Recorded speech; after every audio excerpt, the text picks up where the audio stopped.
Bismillahirrahmanirrahim. Assalamualaikum warahmatullahi wabarakatuh. Apa kabar saudara-saudaraku dan rekan-rekan pembelajar? Semoga kita semua dalam keadaan sehat walafiat dan selalu dalam lindungan Allah Subhanahu wa taala. Jika ada yang sakit, kita doakan semoga cepat sembuh, amin ya Allah ya rabbal alamin.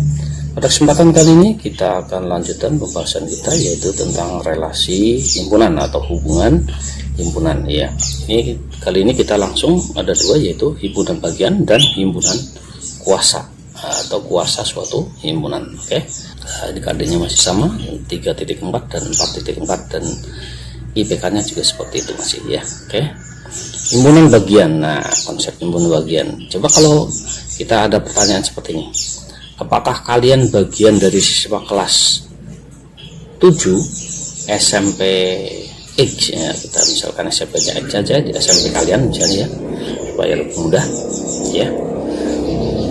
Nah, tentu saja ya, karena kalian pembelajar kelas 7 ya kan. Nah, bagaimana dengan seluruh temanmu satu kelas? Apakah mereka juga bagian dari siswa kelas 7 SMP X tersebut? Tentu saja, karena kalian sekelas dengan teman-temanmu itu ya, dan kalian sekolah di SMP X, nah, SMP 2 Sumber atau SMP mana ya, nah, mana saja tidak masalah. Oke, maka itu bagian ya. Oke, sekarang untuk lebih jelasnya perhatikan contoh berikut. Nah, ini lebih mudah ya. Nah, ada himpunan S, anggotanya 1, 2, 3, 4, 5, 6, 7, 8, 9, dan 10. Himpunan A anggotanya 3, 4, 5, 6, 7, 8 ya, sedangkan himpunan B anggotanya 3, 5, dan 7. Oke, langsung kita lihat hubungan S, A, dan B. Kalau kita lihat semua anggota B itu ada di A ya, dan semua anggota A itu ada di S, jelas karena pasti kalau kita mencirikan himpunan harus masuk ke dalam S atau semestanya ya, tidak boleh berada di luarnya ya. Nah, berarti juga bagian bahwa B ini berarti apa? Bagian dari A itu bagian dari S. Oke, kalau kita gambarkan, ini S nya, kemudian ini himpunan A nya, berarti B nya ada di dalam A, karena seluruh anggota B merupakan anggota A. Sekarang kita tuangkan dulu anggota himpunan B dulu. Siapa? 3, 5, kemudian 7. Oke, sekarang anggotanya A nya ya, perhatikan di sini tidak boleh menuliskan ada double, misalnya 3 ditulis ada di B, ada di A ya, bisa, karena B itu ada di dalam A, maka 3-nya tidak kita tulis langsung, yaitu siapa yang belum? 4, kemudian 6, kemudian 8, karena semua anggota A ada berapa? Ada 6, yaitu berapa? 3, 4, 5, 6, 7, dan 8 iya. Kita tidak boleh menuliskan 3-nya 2 kali, 5-nya 2 kali. Nah, nanti itu malah tidak betul, karena A itu ruang lingkupnya ada di B juga ya, atau dengan kata lain B itu bagian dari A, berarti sudah kita tulis di B, berarti A-nya itu bagian dari A itu ya. Oke, lanjutkan. Berarti siapa yang di luar dari A masih di dalam S ya, yang belum kita tulis yaitu 1, kemudian 2, kemudian 9, kemudian 10. Oke, sangat mudah ya, saya yakin mudah. Ini konsep himpunan berarti kalau dalam diagram Venn dia berada di dalamnya. Nah, dikatakan himpunan bagian jika B itu bagian dari A jika setiap atau semua ya anggota B merupakan anggota A ya, itu berarti bagian. Oke ya, perhatikan informasi berikut. Himpunan A merupakan himpunan bagian atau subset ya dari himpunan B. Ada anggota A yang bukan anggota B, maka A bukan bagian dari B. Dinotasikannya A bukan bagian dari B. Nah, yang perlu kita ingat juga bahwa himpunan kosong, ada yang dilambangkan dengan 0 dicoret atau dengan kurung kural buka, kurung kural tutup, merupakan himpunan dari setiap himpunan ya.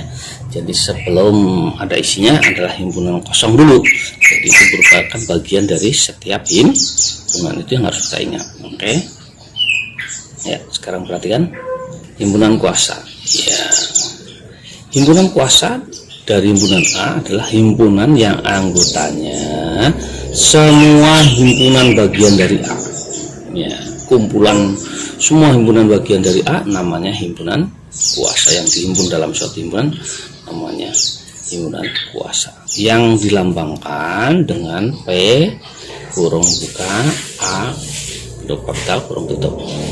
Banyaknya anggota himpunan kuasa dari himpunan A dilambangkan dengan N kurung buka P kurung buka A kurung tutup lagi. Oke ya, sekarang ya kita punya A anggotanya, himpunan A anggotanya 2, 3, 5. Nah, himpunan bagian A yang tidak punya anggota atau tidak memiliki anggota atau himpunan kosong itu adalah himpunan kosong, karena himpunan kosong adalah himpunan bagian dari semua himpunan. Nah, itu yang kemudian himpunan bagian dari A yang punya satu anggota, perhatikan ini.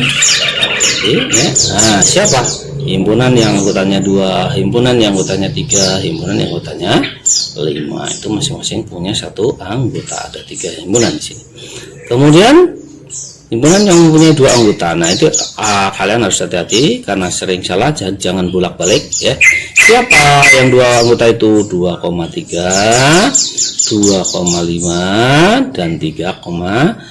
Jangan dibolak-balik, karena kalau nanti udah banyak, kalau dibolak-balik arahnya itu akan ada yang terlewat, untuk memeriksanya tidak mudah ya. Ya, oke. Maka perhatikan 2,3, 2,5. Ya, kalau masih ada teruskan 2, berapa gitu ya. Oke, kemudian kalau sudah geser lagi. Ya, betul. Oke. Sekarang untuk yang 3 anggota ya sudah jelas, yaitu siapa? 2, 3, 5. Ya, yang perlu kita ingat sebelum masuk ke yang 3 tadi, bahwa kalau himpunan bagian dari yang A yang punya 2 anggota 2,3 dengan 3,2 itu sama. Nah, makanya supaya tidak yang terlewat, urutannya jangan dibalik ya. Kita urutannya dari yang kecil ke yang besar supaya nanti untuk memeriksanya mudah. Oke. Yang 3 anggota jadi jelas, yaitu sama dengan A itu sendiri. Ya, yaitu 2, 3 dan 5. Nah, sekarang berarti kita bisa tulis ya himpunan kuasa dari A ya. Atau ditulis dengan P kurung buka A, siapa? Himpunan yang anggotanya ya himpunan kosong ya, tinggal kita import saja itu himpunan yang anggotanya 2, himpunan yang anggotanya 3, himpunan yang anggotanya 5, himpunan yang anggotanya 2,3, himpunan yang anggotanya 2,5, himpunan yang anggotanya 3,5, dan himpunan yang anggotanya 2, 3 dan 5. Jadi ada berapa di sini? Ada 8 himpunan bagian ya. Atau banyaknya anggota himpunan kuasa dari A adalah 8 ya.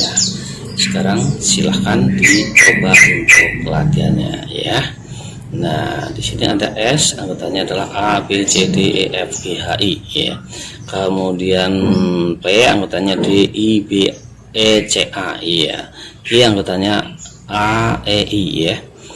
Nah, perhatikan, gambarlah diagram Venn relasi hubungan tersebut. Oke, ingat kalau dia merupakan himpunan bagian, maka dia berada di dalamnya ya, gambar diagramnya ya. Kalau hanya berpotongan ya berpotongan gitu ya. Oke, kemudian yang kedua, diketahui T anggotanya 7, 8, 9. Tuliskan himpunan kuasa dari T ya.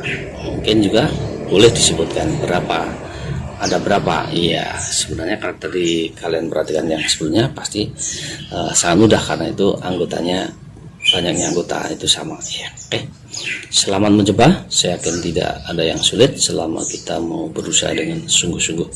Mudah-mudahan Allah selalu menambahkan ilmu yang bermanfaat dan kita selalu dimudahkan dalam belajar. Amin ya Allah ya Rabbal Alamin. Assalamualaikum warahmatullahi wabarakatuh.